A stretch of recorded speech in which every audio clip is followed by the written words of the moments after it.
नमस्कार दोस्तों, कुछ लोग ऐसे होते हैं कि जब उनके सर पर इश्क का भूत सवार होता है तो वह सारी हदें पार कर देते हैं जिसकी कल्पना भी नहीं की जा सकती। और ऐसी ही एक 24 वर्षीय महिला टीचर जो कि बिहार की होती हैं, एक दिन एक 17 साल के लड़के को अपने घर ले आती है। अब घर वाले पूछते हैं कि यह लड़का कौन है, तो कहती है कि बहुत गरीब है, पढ़ने में बहुत तेज है और इसके माता पिता इसकी पढ़ाई छुड़वाना चाह रहे हैं, इसीलिए मैं इसको अपने साथ आई हूँ, यह मेरे साथ ही रहेगा। और उसके बाद दोस्तों वह उसे अपने पास रख लेती है। लेकिन दोस्तों अब वो जो लड़का था 17 साल का था, उसे जो है रात को अपने कमरे में भी सुला लेती थी। कहती थी कि पढ़ने लिखने में बहुत तेज है, रात भर पढ़ता है और कुछ जरूरत पड़ेगी तो मुझसे पूछ लेगा, जगा लेगा। अब दोस्तों घर वाले सोच रहे थे बहुत अच्छी बात है, लेकिन अब उन्हें क्या पता कि अंदर कुछ और ही खेल चल रहा था। तो दोस्तों यह जो है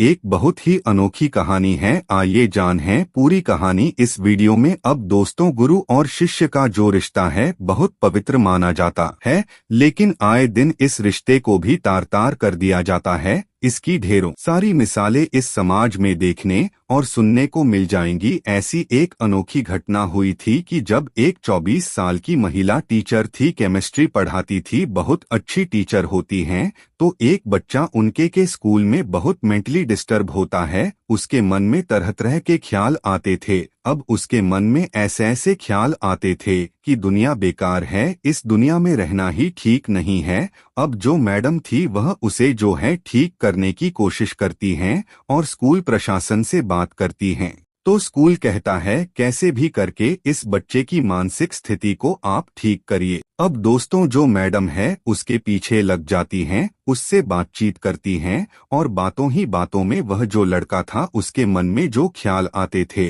तो और अलग तरीके के भी ख्याल आते थे, गंदे गंदे विचार आते थे। यहाँ तक कि वह जो टीचर होती है उनके भी प्रति उसके मन में बुरे बुरे ख्याल आते थे। अब जो है वह अपनी बात जो है मैडम से बोल देता है। मैडम कहती है तो बहुत अजीब बात है बच्चे, तुम इस तरीके से कैसे सोच सकते हो। लेकिन वह कहता है मैं आपका दीवाना हो चुका हूँ और फिलहाल मैं यही सोचता हूँ। अब दोस्तों जब मैडम सुनती है तो कुछ तो वह सोच में रहती हैं, लेकिन फिर धीरे धीरे अब उस बच्चे के प्रति उनका झुकाव हो जाता है, भी उसके प्रति आकर्षित हो जाती हैं। और फिर यह लोग जो है अपने पर्सनल नंबर से बातचीत करने लगते हैं, क्योंकि नियम यह था कि स्कूल के ईमेल अकाउंट पर ही बात किया जाए। लेकिन अब इन लोगों की कहानी दूसरी हो गई, तो पर्सनल नंबर पर बात करने लगते हैं, एक दूसरे के प्राइवेट फोटो भी शेयर करने लगते हैं और नौबत यहाँ तक भी आ जाती है कि दोनों में रिलेशन बन जाते हैं। 17 साल का स्टूडेंट और 24 साल की टीचर के बीच में। लेकिन दोस्तों कुछ दिन में अब वो जो टीचर थी वो समझ जाती हैं कि लड़का जो है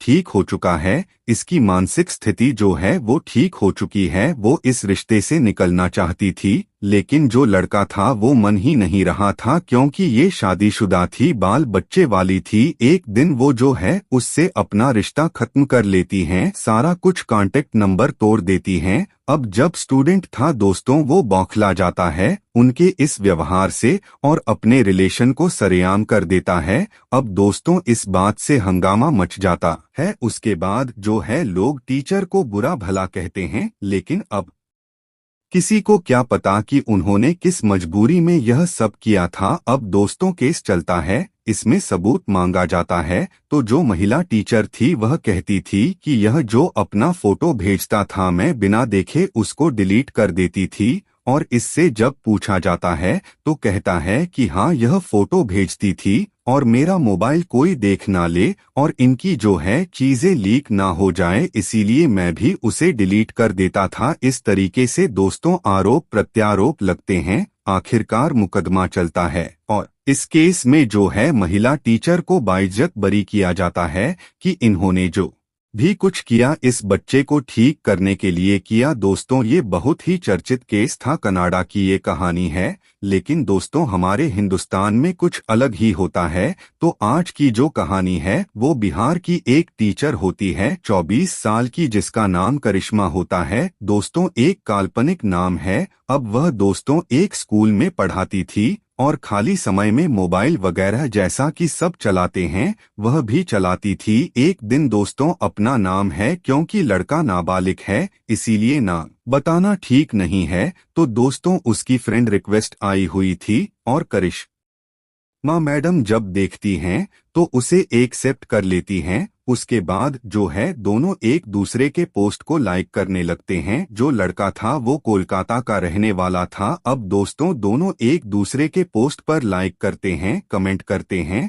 और बहुत ही क्लोज फ्रेंड हो जाते हैं। और एक दिन दोनों एक दूसरे का कांटेक्ट नंबर भी शेयर कर लेते हैं। उसके बाद दोनों में बातचीत होने लगती है, घंटों बातें होती हैं। तो एक दिन करिश्मा मैडम ने पूछा तुम्हारी एज क्या है? कहता है कि मेरी उम्र जो है 17 साल की होगी। अब दोस्तों करिश्मा सुनती है तो चौंक जाती है, कहती है कि बातों से तो नहीं लगता तुम 17 साल के हो। तो कहता है क्या करूं मैडम, आपके लिए बड़ा होना पड़ा और उम्र से फर्क नहीं पड़ता। आप कभी मुझसे मिलो फिर जानोगे मैं कैसा हूं। अब दोस्तों इस तरीके से बातचीत होने लगती है, फिर वीडियो कॉल पर बातचीत होने लगती है और अंत में जो मैडम थी करिश्मा उनसे रहा नहीं जाता है। वह कहती हैं कि अब बातचीत का दौर खत्म करो और मिलने का प्रोग्राम बनाओ। तो जो लड़का था सोनू था वह कहता है कि मैं तो घर से निकलता नहीं हूँ और घर पर जो है इतना मैं दूर आ नहीं सकता क्योंकि बिहार की हो, मैं जो है कोलकाता का हूँ, करीब कई किलोमीटर का फासला है। कहता है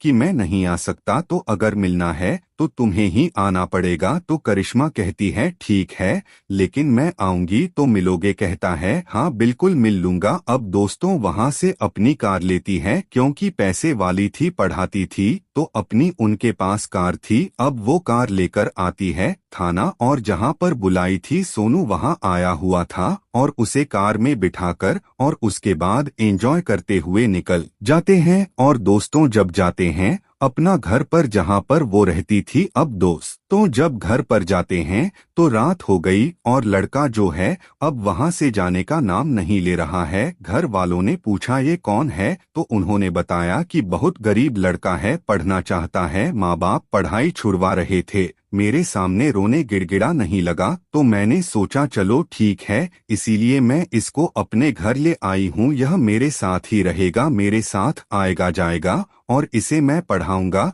तो कुछ और था। अब दोस्तों जो सोनू था वहां पर रहने लगता है। रात को जो है वह मैडम के साथ ही रहता क्योंकि वह पढ़ाई करता था सबकी नजर में। अब दोस्तों इधर जो है सोनू के माता पिता परेशान कि उनका बेटा कहाँ गया, कहाँ खो गया। वो लोग ढूंढने लगे किससे बात करता था, किससे नहीं करता था। धीरे धीरे उनको बात पता चल जाती है। लेकिन इधर जो है अब करिश्मा थी क्योंकि जो सोनू था उसकी उम्र 17 साल की थी। लेकिन अब करिश्मा जो है इस रिश्ते को मजबूती देना चाहती थी। वो उससे शादी करने की सोचने लगती है। लेकिन अब उसकी उम्र 17 साल की थी तो वह कोर्ट मैरिज भी नहीं कर सकती थी। अब दोस्तों इसके लिए उसने जो है उसका फर्जी दस्तावेज बनवाया पता नहीं कहां से और 17 साल के लड़के को कागज में 25 साल का बना दिया। जब वो 25 साल उसकी उम्र हो गई उसके बाद वह लोग आते हैं गाजियाबाद और कोर्ट में आते हैं।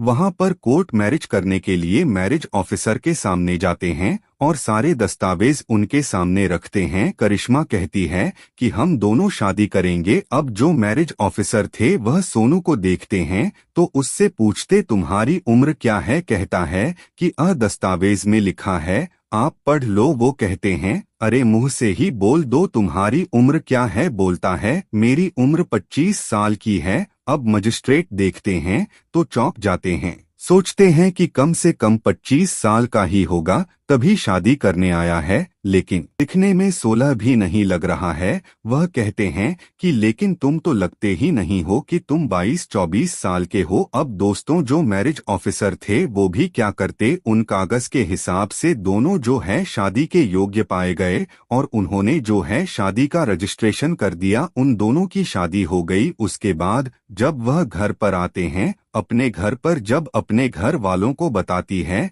कि जो लड़का है मेरी ऐसी ऐसी कहानी है और यह 22-24 साल का है, मैंने इससे शादी कर ली है। अब घर वाले सुनते हैं तो अलग कहानी, वो तो हैरान हो जाते हैं। लेकिन इधर जो है इसके जो माता पिता थे सोनू से, वह पूछते हैं, दोस्तों पता लगा लेते हैं कि उनका लड़का कहाँ है, किसके साथ गया है। उसके बाद वो आकर पहुंच जाते हैं बिहार में, करिश्मा के घर पर आ जाते हैं। अब पहली बार जो है उनका और उनके बहू का आमना सामना होता है। गाली गलौज से एक दूसरे का स्वागत किया जाता है। उसके बाद वो कहते हैं, मेरा बेटा कहाँ है, मेरे बेटे को ला, कैसे तूने शादी कर लिया है। अभी उसकी उम्र 17 साल है, लेकिन करिश्मा ने कहा कि वह मेरा पति है, मेरे साथ ही रहेगा, मैंने जो है उससे शादी कर ली है, तुम लोग कुछ कर नहीं पाओगे। दोस्तों वह मिलने भी नहीं देती, कहाँ छुपा के उसको रखी थी, कुछ पता नहीं चलता। इन लोगों को थक हार कर यह लोग जो है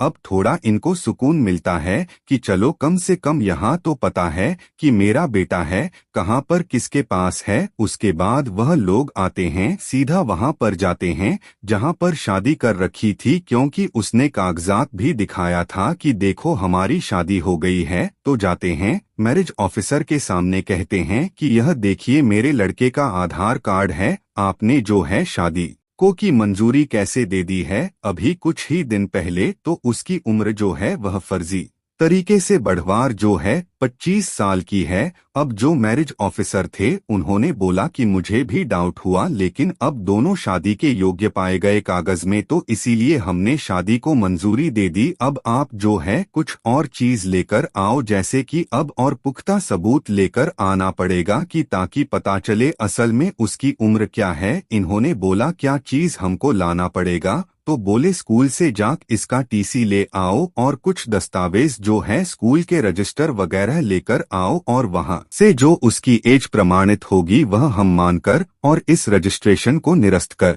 देंगे, शादी को निरस्त कर देंगे। वह लोग कहते हैं ठीक है। अब दोस्तों वो लोग खुशी खुशी जाते हैं स्कूल पर और अध्यापक जी से पता करते हैं, कहते हैं कि सर ऐसी ऐसी बात है और हमारे लड़के को किसी ने बहलाकर फुसलाकर प्रेम जाल में अपने फंसाकर ले गई है, उससे शादी कर ली है और वह भी एक टीचर है। अब दोस्तों जब यह लोग सुनते हैं कि अच्छा वह भी एक अध्यापिका है, तो क्या पता इसके लिए या फिर कोई नियम हो, कोई कायदा हो, क्योंकि टीसी वगैरह तो आसानी से मिल जाता है। लेकिन अब स्कूल प्रशासन ने कहा कि अगर आपको यह सब चाहिए तो आप जो है पुलिस प्रशासन को लेकर आइए। अब माता पिता परेशान हो गए और भी जो लोग थे परिजन थे वो परेशान हो गए। उसके बाद वो जाते हैं पुलिस थाने में, वहां भी उनकी सुनवाई नहीं होती है। अंत में वो लोग उसी थाना के पास जाते हैं, उनसे सारी कहानी बताते हैं, आधार कार्ड दिखाते हैं